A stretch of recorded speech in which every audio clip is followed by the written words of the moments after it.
Hey guys, and welcome to another brand new video. In this video, we have a little bit of more intriguing target when it comes to PlayStation 5 restock news. We have a little more of an update too as well, for a little bit more on Ubisoft potentially being bought out. We have some other stuff too as well, and also a little bit more brand new features and some kind of surprising but also kind of expected game price deals that have also been cut. So we have a little bit of a late night video, a little bit of a chill video, so if you guys are all staying tuned for that and enjoying. And as well, if you guys are brand new, make sure you guys are subscribed with the notifications on, as well for the brand new PlayStation 5 giveaway. Amazon links down below for the PS5 Digital Console controller. Twitter and Twitch stream as well, linked down below. Sign up for Weeble, sign up for Coinbase, and sign up for all the good old various stuff down below and the Twitter giveaway.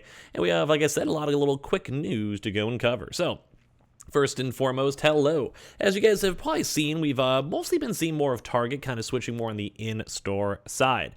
So basically it just means like whenever stock shows up and they have the stock arrivals, that typically means that we'll be seeing more just basically check online. You check on the app, you go and see if there's stock there, and you kind of go through the motions and see.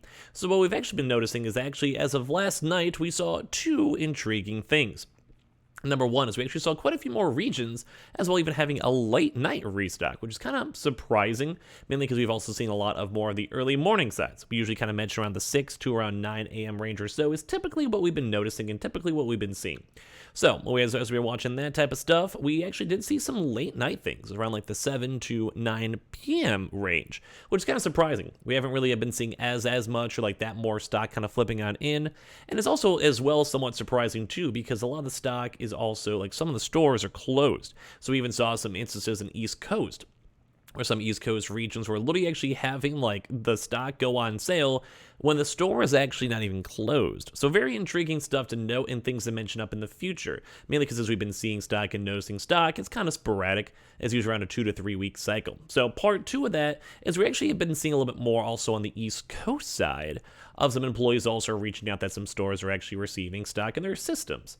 So it's kind of just a little more of an additional, like I guess, promotion for folks, because as you guys know, we've been watching Best Buy and PS Direct throughout this week, but it does kind of seem like the Target actually might be having a few more online for in-store drops.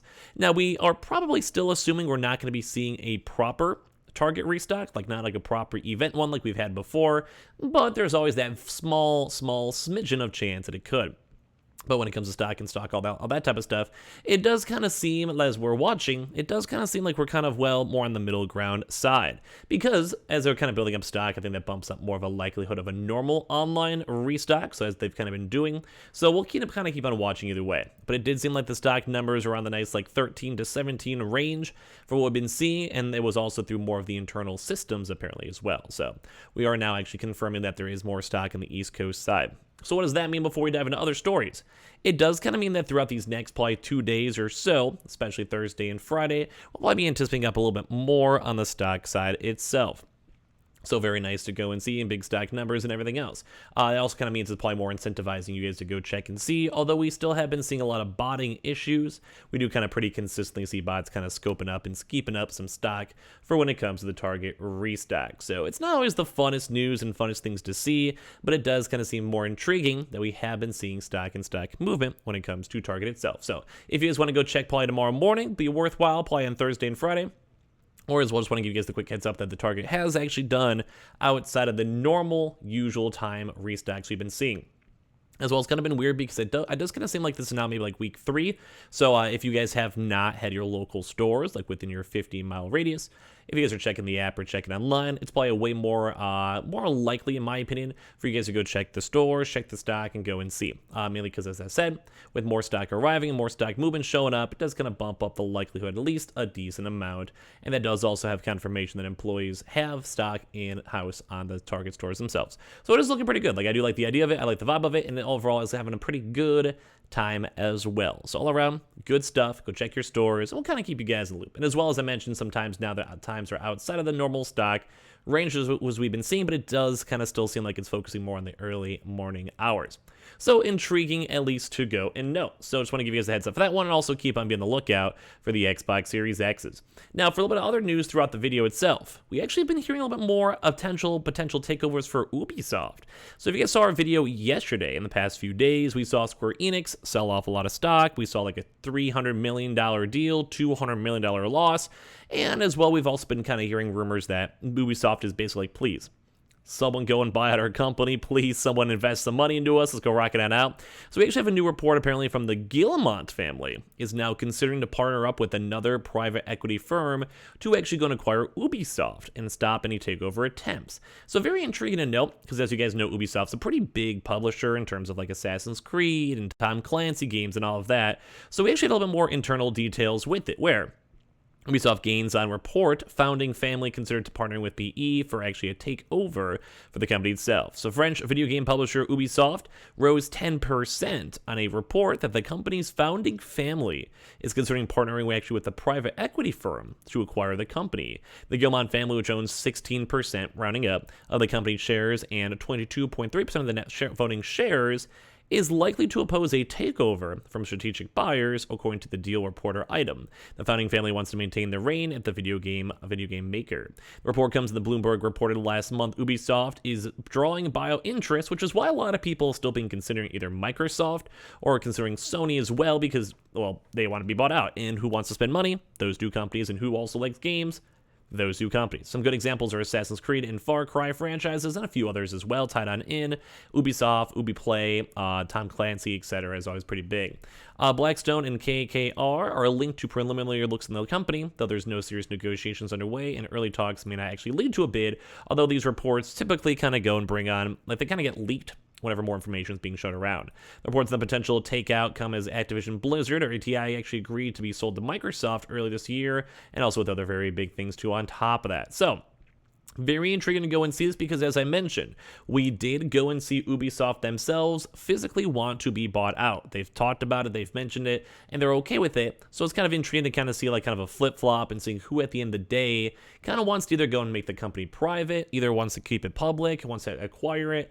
All this type of stuff is very intriguing. And as well, obviously, it did actually go and raise up the stock price too, because buyouts are usually pretty good, because that means, well, your price point usually goes up higher. Think Twitter or think Activision when it comes to that. So intriguing stuff to kind of go and know. Now, some little intriguing stuff too as well is we're actually now finally seeing even more big sales for games like Ghostwire Tokyo, which this actually only came out like 2 months ago, a month and a half ago, something like that. Not a bad game, definitely a little bit on the shorter side, and it wasn't my favorite game, although there was some merits and some things I thought, well, weren't bad. But basically, Ghostwire Tokyo, as you guys can see, is actually now 34% off, $40 total, so $39.59, and it's just very intriguing to go and see. Just very intriguing to go and see the numbers, and, well, it's a pretty cool and not that bad single-player game. But one kind of really quick side topic on it, it's kind of crazy to see on how quick and how fast a lot of these games and game companies are actually now putting their games on sale. Kind of a big reason why I've personally enjoyed having my PlayStation 5 Disc Edition over the PS5 Digital. Mainly because for me, at the end of the day, like I kind of do sometimes don't mind like game flying out games or doing stuff like that, because it does at least kind of add a little bit more extra merit to me. So like, you know, it basically lets me go, and either sometimes you have like the disc editions, like think Cyberpunk, you were actually able to go get that game for like $5-10 from many different other regions before big updates and everything else. So like there actually is still a pretty nice merit for the PS5 Disc Edition, and I kind of am still pretty happy I've got it. But just very intriguing to note, because it's just kind of crazy to see how fast some games go on sale, especially some PlayStation games. Good examples, maybe like Deathloop went on sale pretty quick, Returnal went on sale pretty quick, and as I mentioned, a lot of these kind of more like physical disc editions definitely go a little bit on the quicker side too as well. So you guys want to go pick it up, you guys can totally rock it out if you guys would like. Now as well, we also had a little bit of an intriguing other PS5 game for Sifu, which I actually really enjoyed myself, and they actually added brand new difficulty settings too as well, which is actually kind of nice. I know some people were kind of on the skeptical side, but I thought this game was fantastic when I played it, so just in case you guys are worried. Mainly because the game is actually somewhat like more of a difficult game, like it's pretty proven. I would say at the end of the day, it's nice to know. It's kind of good to know that all these, basically that gives them like more various options, even harder to as well. But that's kind of cool. Like for me, who's played like Elden Ring and other various Souls games, sometimes there is a little bit of a barrier of entry, or sometimes people get a little bit worried. So the fact that they actually have been changing up even more features when it comes to this, it's doing pretty good. So all around, I actually really enjoy this game. If you guys are bored and want to pick up a game, especially if you see it go up on sale in the near future, I would absolutely recommend it. Very cool, very good PS5 game. Ghostwire Tokyo, even at $40, might be a bit expensive. I say if you see this game at $20, probably worth it. So kind of give me your thoughts and comments down below on the restock stuff, on the Ubisoft. Do you guys think Ubisoft's going to get sold? And all the other various stuff too as well. Just want to say I appreciate you all so much for watching. Make sure you guys are subscribed with the notifications on as well for the brand new PlayStation 5 PS5 giveaway. Amazon links down below for the PS5 Digital Console Controller. Twitter and Twitch stream as well, link down below. And sign up for the Weeble, sign up for the Coinbase, sign up for all the other good little Twitter giveaways and stuff down below. We'll have a little bit more restocking news too as well tomorrow. Hopefully we'll have something actually going to happen throughout the week. And I appreciate you guys all so much for watching. Love you guys.